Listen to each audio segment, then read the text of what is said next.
fellow knitters, welcome to the channel. This is Happy Valley Knits. I'm Debbie and I am coming to you from Calderdale in the beautiful county of Yorkshire in the north of the UK.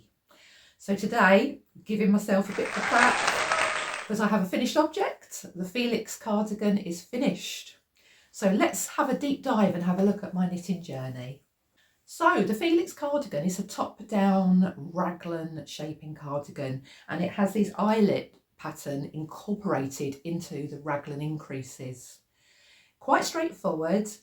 Once you get your hang of your increases, you're sort of well on your way. So it's an easy quick knit using a light Aran weight or a worsted weight yarn. So it does grow quite quickly. So it's worked back and forth, the Felix cardigan, so you will be purling and there are short rows incorporated at the back of the neck, to raise the neck. Right, so let's talk about needles and gauge. The design is actually using a US 10, which is a 6mm. I actually used a 5mm needle, which is a US 8. I was off gauge a little bit. Now, I decided that I didn't like the real open gauge that was being used. Now, I think in the original design, because she was holding a mohair with her yarn, it bloomed when it was washed and it filled those gaps. Now, for me, I wasn't using that because I was using Drops Nepal. It was coming out just a little too loose for me, a little too drapey. So I went down a needle size and then I made some adjustments later on for that, which we'll talk through. Where's the gauge? Yes, I was off. The gauge is actually 14 stitches and 20 rows. I did 15 stitches and 21 rows. So it was only a little bit of adjustment. Because of my experience of knitting, I know how to make a little bit of an adjustment like that so that it fits me. That's just something we've all got to learn with experience. There are 5 sizes. I wouldn't say it's very size inclusive. 39-inch chest to a 57-inch chest. But I think because of the raglan increases, and I actually put an extra one in myself, you can actually just keep going and trying this on, I would imagine. That's what you could normally do with a raglan. Just keep going until you have got your width. And then of course you can always put some extra stitches under the arm and to make it bigger. It's great to learn actually how to adjust it for your body shape and your body type, because we're not all the same, are we? And different things are flattering. So do encourage you to try and have a look at that. Just see what you can do to. I think raglan shaping is a very easy one to increase on. All right, so let's talk about the casting on and neck shaping. So I've got a bit of a picture here of how I cast on and did the first few rows. So let's have a look at that. But basically all the sizes cast on the same number of stitches. And then you're immediately placing markers. You're doing a setup round. So immediately placing your markers for the sleeves here. The second round, you're immediately into eyelet and short row shaping. So you do have to concentrate quite a bit in the beginning, but it's fairly straightforward. I'm going to admit, I did do a second attempt. I had to cast on again. I did get in a bit of a fiddle, but then once I learned what was going on, it was fine. So you will be placing a marker, you'll be yarning over to make your eyelet, and you will be doing some wrap and turn short row shaping. I mean, you can always put German short rows in if that's your preferred method. So you're straight in there. But once you get into the pattern and you can see the repeats, let me just have a look at my notes. Does it tell me? Yeah, it's an 8-row repeat for the raglan eyelet and shaping. So you're just going to continue with those whilst you get down into your body, towards your body. Now I actually added on, I think I mentioned it, an extra eyelets, possibly because I was doing the off gauge, sorry, I'll get there in the end. Because I was off gauge, I needed to do a bit of extra, but also I've got quite a long torso. So I generally do have to do the yolks a bit deeper than is called for. So I just did another one, because I quite like a lot of positive ease. Can I just stand up and show you my thing? Here we are. Now, it's not fitted. It's got quite a bit of positive ease, but not too much. So it's, again, don't just do what a pattern tells you. I mean, you have to do what the pattern tells you, but don't just stick to that. If you think, well, now hold on, try it on. what's going on, what's happening, bit too short, bit too long, and make your adjustments.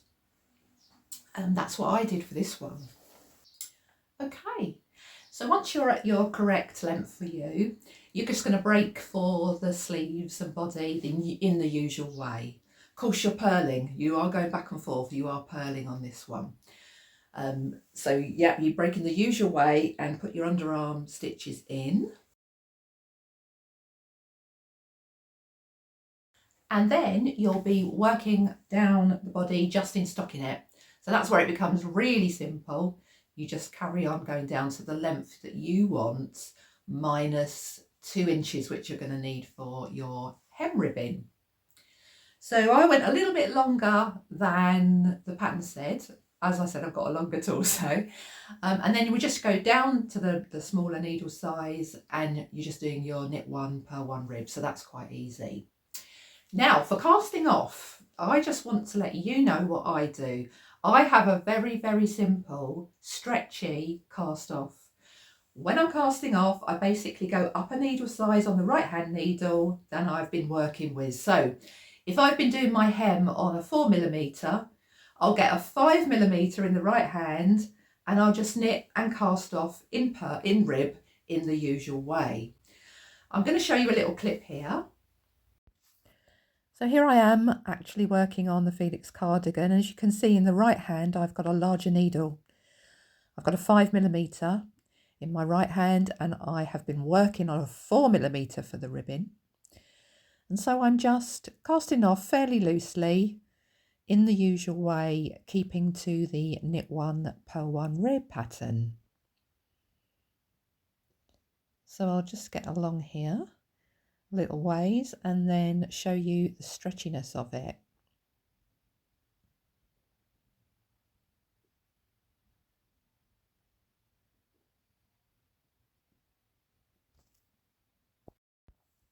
So look at this, it's got a wonderful stretch. So yep, this is my go-to. And I think you will see that by doing this, you actually do get a very stretchy cast off, and it's very simple. Now, when you first cast off, it looks a little bit wobbly. You're doing the purl and the knit, but once you block it, it all straightens out. So that's just something I do. And now I know that there's lovely tubular cast off, sewn cast offs, Jenny's stretchy cast off, which are all wonderful, and I've tried them, but I personally just like this very straightforward, and I've never had a problem getting garments on with it. So that's my go-to. So after that, the pattern asks you to go and pick up for the sleeves, but for myself, I actually prefer to do the button bands and the neckband next. The reason being, doing the neckband, everything pulls in. You know, it feels quite loose when you're putting it on, but then once you do a neckband with a rib, everything pulls right in. And to get the right sleeve length, I think that can throw you off. So for me, I picked up the button bands and I did those. I then picked up the neckband and I did that. And then I did a mid-project block. What do you guys think about that? What do you think about a mid-project block? Because I've seen a few YouTubers now mentioning it. And I did it with this to make sure I knew exactly how everything was going to be laid. What size was it going to be? Was it going to grow a little bit? It grew a little bit, not too much, but a little bit. And then when you pick up for your sleeves, you know the exact length you're going to, and you know if your yarn lengthens, etc. So you know you've got a much better, I think you've got a much more accurate length in your sleeves and how it's going to fit you.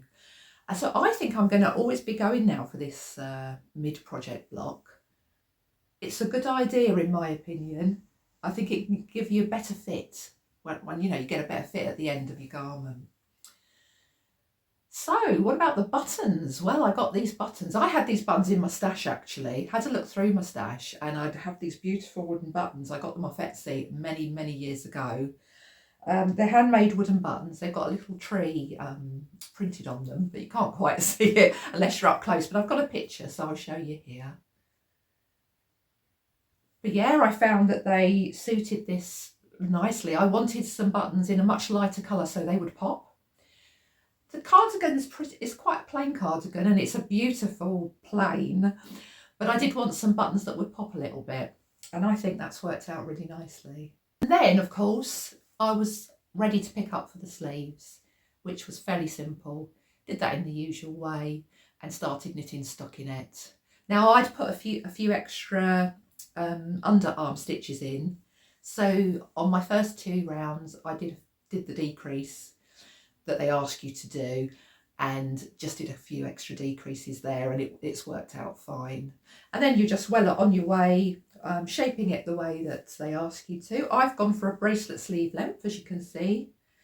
I didn't want really long, so I had to fold it up. That isn't my preference, but of course it depends what you like. So I went for a bracelet sleeve, stopped 2.5 inches in. I think the pattern actually calls to stop 3 inches in, but I preferred 2.5.